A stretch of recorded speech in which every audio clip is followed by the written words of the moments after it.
Në qytetin e Përmetit u përurua përmendorja e Laver Bariut, një prej ikonave më të ndritura të muzikës popullore. Ceremonia solemne mblodhi figura të shquara të artit, përfaqësues të institucioneve lokale, si dhe 10 qytetarë të cilët nderuan mjeshtrin e madh të klarinetës. Përmendorja vepër e skulptorit Alen Toska u realizua pas një pune disa mujore dhe tashmë zën një vend në hapësirën publike më të rëndësishme të qytetit. Ishte një projekt, një punë e cila zgjati diku tek 6-7 muaj edhe e mora shumë seriozisht.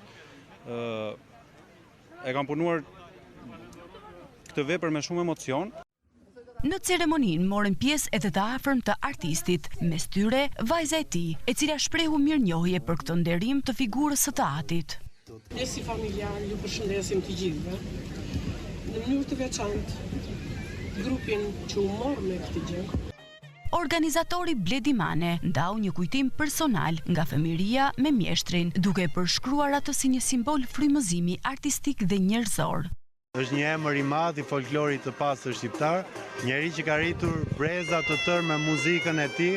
Usta Laver Bariu ishte jo vetëm një klarinetist i madh, por edhe një kapiten i madh i sazeve përmetare. Brezat e klarinetistëve shqiptar do e shohin gjithmonë si një monument të madh kulture që mbajti gjallë shpirtrat të miliona njerëzve.